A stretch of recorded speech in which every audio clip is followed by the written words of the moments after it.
June 4th, 1942. Dawn breaks over the Pacific as 248 Japanese aircraft descend on Midway Atoll. 0 fighters and dive bombers destroy everything in sight, while 4 Japanese carriers prepare to obliterate what's left of the U.S. Pacific Fleet after Pearl Harbor. But let's change one thing.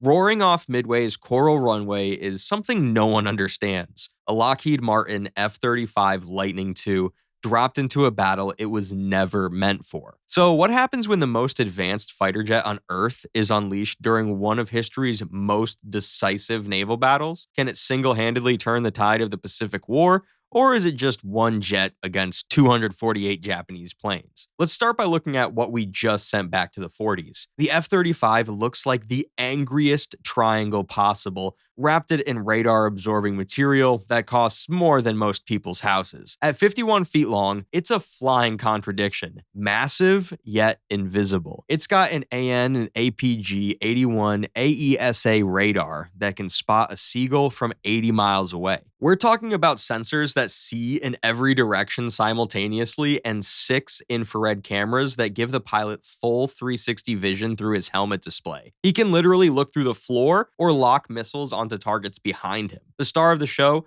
is 4 AIM-120 AMRAAM missiles tucked inside its belly. These fly at Mach 4 and can delete aircraft from 30 miles away. The pilot fires and the missile does the rest. For close encounters, there's the 25mm GAU-22A cannon, a 4-barrel monster that fires shells the size of Red Bull cans at 3,300 rounds per minute. 1 second of trigger time equals 55 explosive rounds delivered directly to the other guy's cockpit. Powered by 43,000 pounds of thrust from a single Pratt & Whitney turbofan, the Lightning cruises at Mach 1.6. That's 1,200 miles per hour. Hence the name Lightning.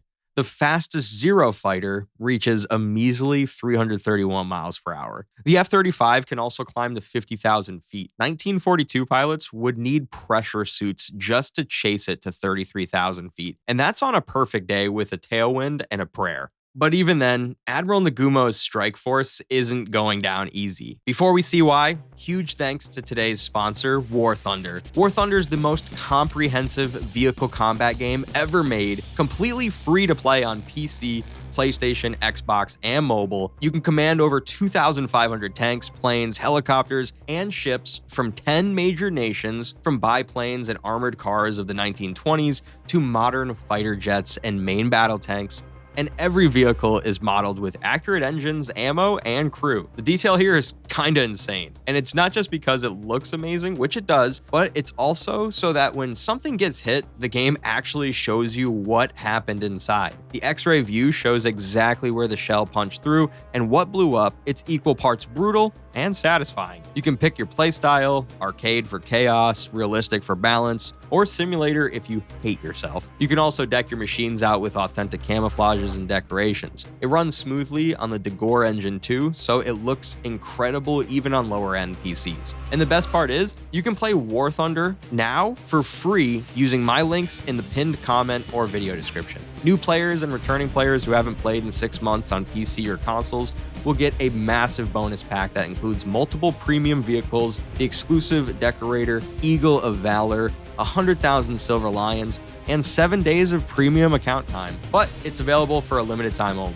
So click the links below, choose your platform, and join 95 million other players in commanding the most powerful war machines ever built for free in War Thunder. Back to Midway. Admiral Nagumo brought his A-team, 4 fleet carriers that just spent 6 months bullying America. Akagi, Kaga, Soryu, and Hiryu, floating cities of death carrying 248 aircraft flown by the best pilots Japan ever produced. These aren't rookies. These are the guys who sank Battleship Row at Pearl Harbor, who conquered half the Pacific in 6 months. Their Mitsubishi Zeros are the terror of 1942. Agile, long-ranged, flown by samurai of the sky who've been training since the 1930s. The bombers, Val dive bombers, and Kate torpedo planes are precision instruments of naval destruction. Supporting them are battleships with guns that throw shells the weight of cars, cruisers bristling with anti-aircraft weapons, and submarines lurking beneath like sharks. But here's their fatal flaw. They fight with their eyes. Visual spotting.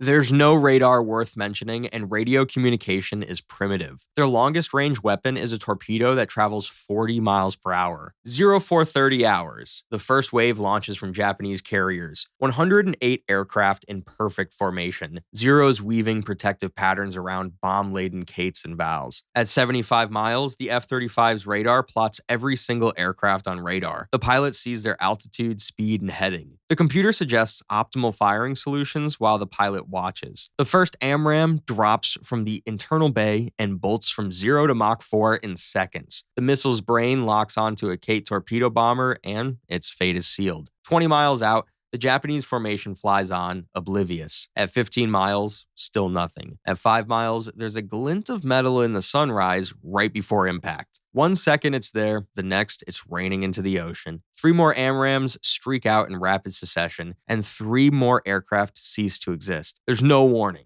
no enemy in sight, just death arriving at 4 times the speed of sound. Panic ripples through the formation. Zeros break formation, hunting frantically for an enemy that's still 50 miles away. Some dive for the deck, others climb, both pointless. By the time the survivors reach Midway, 30 aircraft are missing. The remaining pilots are so rattled, they drop their bombs early and flee. Most miss the island entirely. The few that hit do minimal damage. Back on Akagi, Admiral Nagumo receives reports that sounds like ghost stories. Planes exploding without cause, an invisible enemy, pilots swearing they're fighting phantoms. He does what any reasonable admiral would do. Assumes his pilots are cowards and orders the second wave immediately. All 170 remaining aircraft, every Zero, every bomber, everything that can fly. The F-35 climbs to 45,000 feet, invisible to every sensor in 1942, and where the pilot can watch the second wave mass over the Japanese fleet. The 25mm cannon comes to life at 3,300 rounds per minute. A Zero attempting to intercept simply stops existing from the cockpit forward. The F-35 pulls 9 Gs climbing away, leaving the Japanese formation scattered like startled pigeons. But now comes the real prize, the carriers. The F-35's sensors locate the Japanese fleet 200 miles northwest of Midway. 4 carriers in a box formation surrounded by escorts. The pilot switches to his GBU-31 JDAMs, 2,000-pound GPS-guided bombs that can hit a parked car from 40,000 feet. He designates Akagi and Kaga,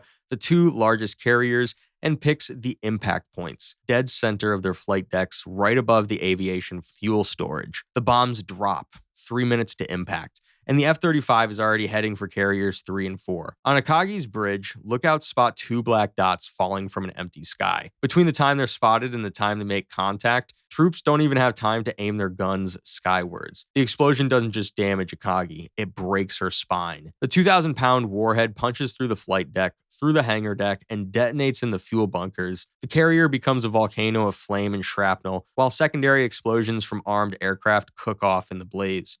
Kaga suffers the same fate 5 seconds later. 2 carriers, pride of the Japanese Navy, are dying from wounds delivered by an enemy they never saw. The F-35 drops 2 more JDAMs on Soryu and Hiryu, but his ammunition is running low. Just the cannon and 2 AMRAAMs are left. The pilot makes them count, strafing the carrier's bridges with 25mm rounds, turning command structures into Swiss cheese. The Japanese fleet is in chaos by this point. 4 carriers are burning, dozens of aircraft are destroyed, and many more are trapped on burning ships before getting the chance to take off. Zero fighters orbit helplessly, unable to land, unable to fight an enemy that operates above their ceiling, beyond their speed, and outside their comprehension. By noon, the Japanese fleet is retreating, leaving 4 carriers to burn and sink. The Imperial Navy's offensive power, built over decades, is gone in a single morning. But this is its last flight. There's no JP-8 jet fuel in 1942, no replacement missiles, and no spare parts. The F-35 becomes legend, the ghost of Midway. And June 4th, 1942 goes down in history as the strangest battle. Or what do you think would happen? Let me know in the comments. And thanks again to War Thunder for sponsoring this video. Play now for free on PC, PlayStation, Xbox, or mobile using my links in the pinned comment or video description. New and returning players on PC and consoles will get a massive bonus pack available for a limited time only, so don't miss out. That's all I had for today. But if you're curious what would happen if a modern jet fought in World War II, check out the video on screen now. Thanks for watching.